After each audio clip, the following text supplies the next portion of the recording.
Hey there, everybody. Welcome back to Good Orderly Direction, Practical Tools of the Bible. Today we're talking about Numbers 21, the snakes. I'm your host, Dr. Dawn-Elise Snipes. They traveled from Mount Or along the route to the Red Sea to go around Edom. But the people grew impatient on the way. They spoke against God and against Moses and said, "Why have you brought us up out of Egypt just to die in the wilderness? There's no bread, there's no water. We detest this miserable food." We've heard that before, haven't we?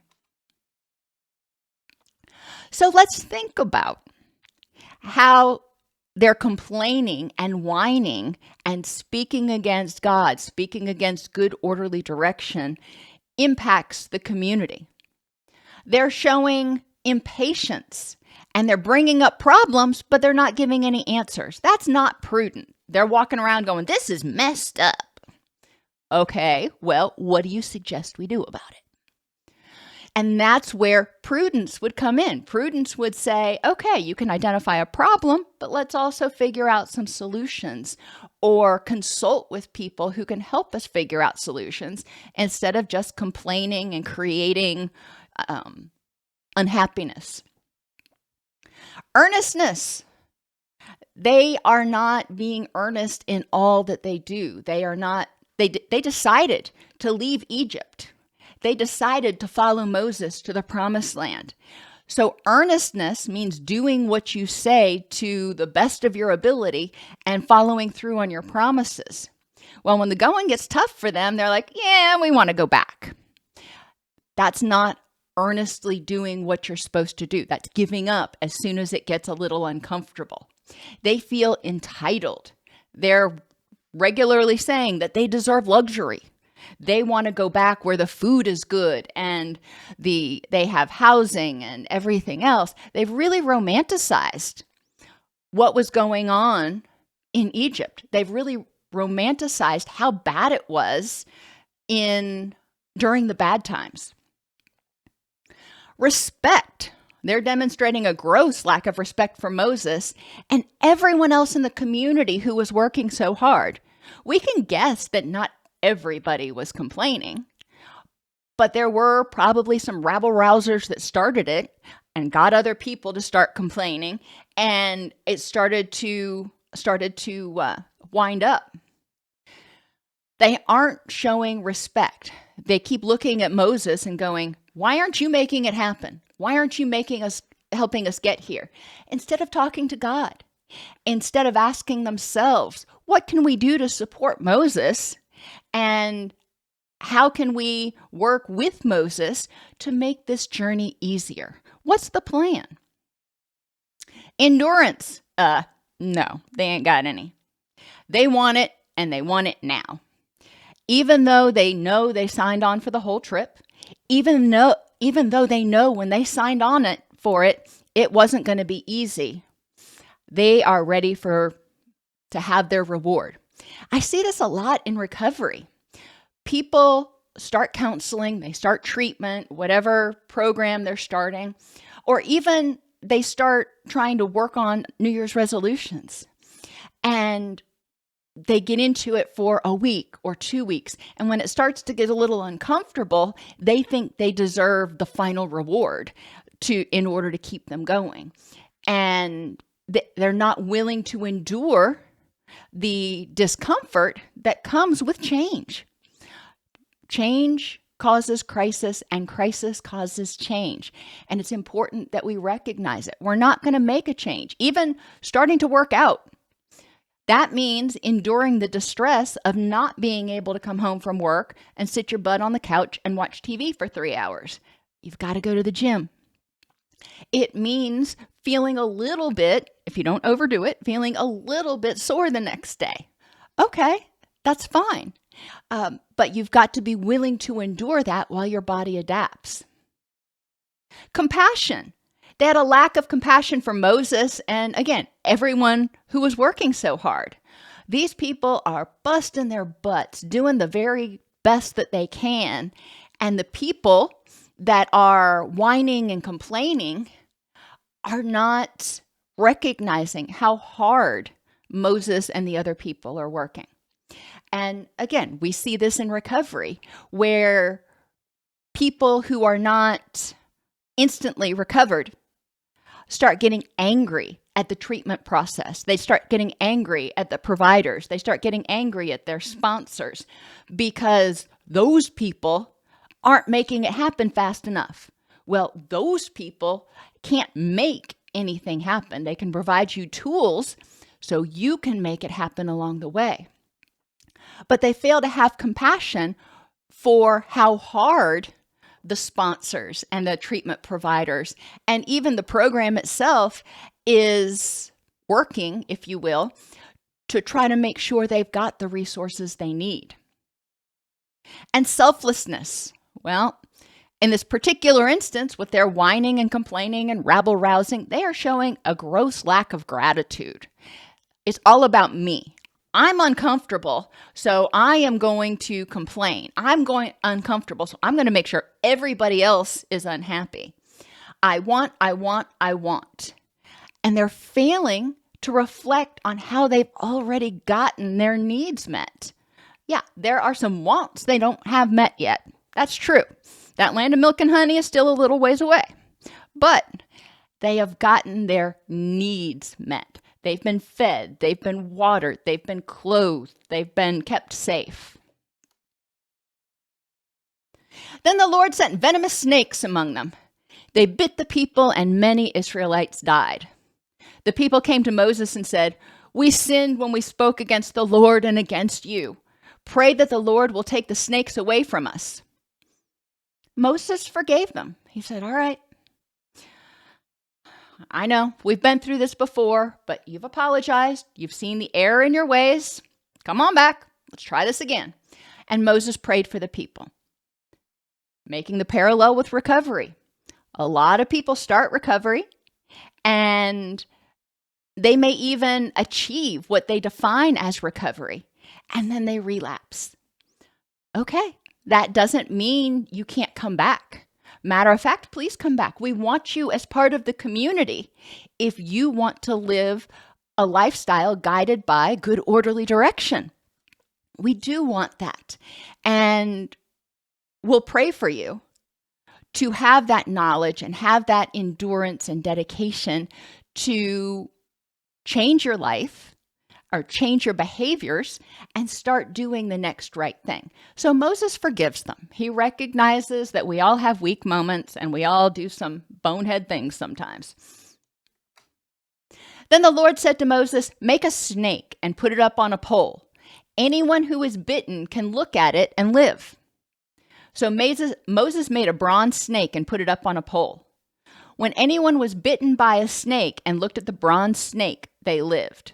Now, you may be scratching your head because remember we had this whole golden calf thing back in Exodus that caused a whole lot of upheaval. So what's the significance of the bronze snake? The bronze snake is supposed to be a symbol of God's healing. The snake is not healing them, but God is healing them. Looking at the bronze snake was supposed to be an act of faith, demonstrating trust in God's ability to save and restore health. This ultimately was a mistake because the snake became an idol. People started believing the snake will heal you. You just have to look at it.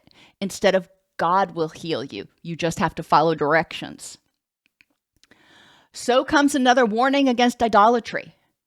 Over time, the bronze snake became an object of idolatry for the Israelites. We see this mentioned in 2 Kings 18:4. So we haven't gotten there yet, but it's coming. This serves as a reminder of the danger of turning a good symbol into an object of worship, whether it is a crucifix, whether it's a Bible, whether it's a statue, anything can become an object of worship where you believe if I pray to this statue, if I wet myself with this water, if I visit this place, I will be healed. No. God heals.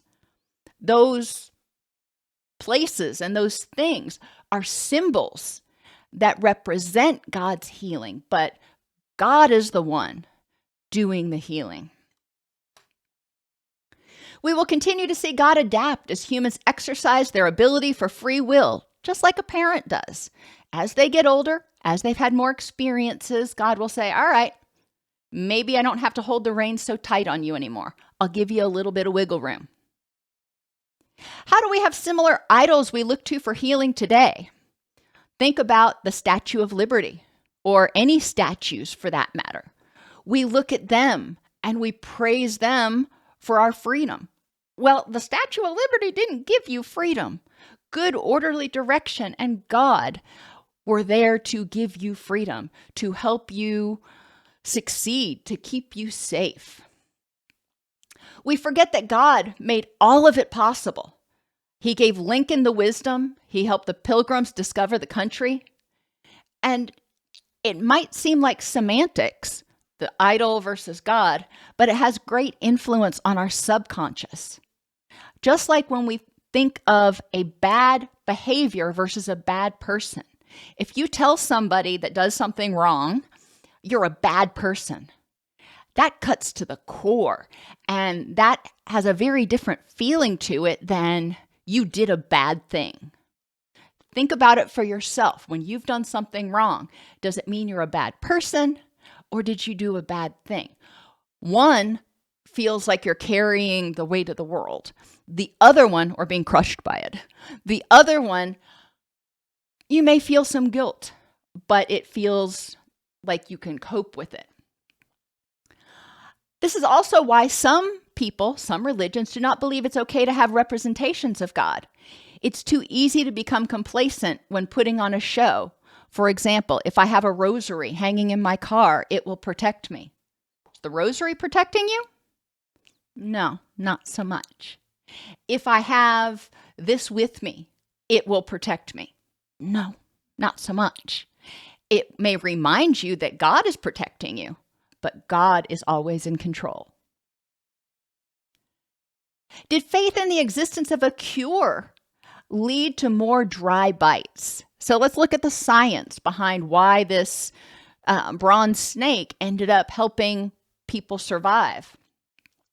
It's possible that once they had this bronze snake and they knew there was treatment, then when they did get bit, they struggled less and so the snake was more likely to just do a dry bite and go on its way. Because when you struggle, the snake starts to feel threatened, then it injects venom. And even if they did get venom injected to them, if they got upset, it's coursed through their system a whole lot faster than if they thought to themselves, hey, I just got to go look at the bronze snake and God will heal me. That may have helped them survive the bite as well. Interestingly, though, you notice that God did not take away the snakes. He made the people learn to coexist. I think we can think of a lot of different applications for this metaphor. I digress. This is very symbolic of the evil that dwells among us. It usually cannot be completely eradicated, and trying to do so is just a waste of energy. There are going to be snakes among you. Just face it. Yes, we may occasionally get bit, hurt, taken advantage of, betrayed, whatever. But God and good orderly direction will heal us. Prudence keeps us aware and guides our behavior when we're in the presence of evil.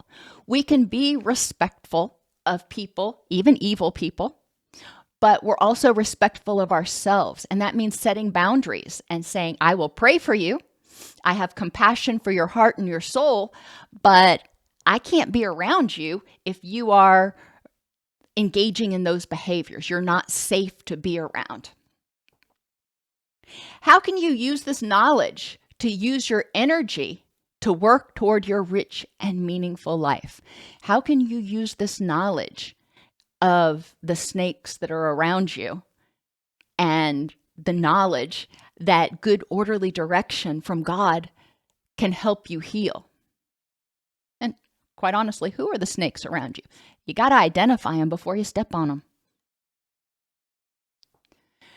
This also, some believe, is foreshadowing of Christ. In John 3:4-15, Jesus said, "Just as Moses lifted up the snake in the wilderness, so the Son of Man must be lifted up, that everyone who believes in him may have eternal life." Drawing a parallel between the bronze snake and his own crucifixion, this emphasizes that faith in him, in Jesus, brings eternal life. Jesus wanted us to learn from his life and believe in his teachings to help us form a godly community that will persevere through the ages. That whole body of Christ thing I keep talking about. He was sent to show us how it is supposed to be done and to highlight how the sins can lead to utter destruction of the body, but not necessarily the soul. Jesus was born. He taught the people how to live in peace and have a happy life. He was unjustly criticized or harassed for his beliefs, but he held fast to what he knew was right. He was modeling good, orderly direction. He was modeling love and the teachings of God up until then. Everything that God had taught, he came to come to fruition. He didn't come to abolish the law. He came to uphold it. Ultimately, Jesus was killed by sinful people, but then he rose and stays with us in our hearts as the Spirit guiding our knowledge. And I think it's important, and some may disagree about the Spirit comment, but okay, so we'll say stays with us in our hearts with the Spirit, guiding our actions and our knowledge, if you prefer to have it that way. Either way, what's important to recognize is that Jesus lives on in all of us who are aware of God's teachings and who implement them. We need to implement God's teachings in order to keep Jesus alive. What things have you done to rebel and complain? I know I was on Twitter right before I started recording this, or X as it's now called. And there's very little gratitude. Lots of complaining though. Very few solutions. Lots of problems. What impact does rebelling and complaining without taking action have on your ability to live a rich and meaningful life? How much energy do you spend scrolling, doom scrolling, and responding to mean tweets? Does that actually help you move toward your rich and meaningful life? Does that person you're responding to even read or care about what you have to say? How does negativity attract vipers or snakes into your midst? Snakes are very cunning, as we know from Genesis. So when you're negative, the snakes can kind of pick up on that. They know that you're weak. They know that you're feeling disenchanted, like the Israelites were repeatedly, and that you are going to be easier to manipulate if they make you think that there's a better way. How do these vipers use their knowledge to make you sick mentally and or physically? And remember, if you're stressed for too long, it actually does cause inflammation, reduce your immune system, cause brain changes that are evidence of chronic stress. So mental illness, mental stress does make you physically sick. How does good orderly direction help heal the damage of the vipers? How does it help you feel less stressed? How does it help you recognize what you have control over and become a survivor instead of a victim?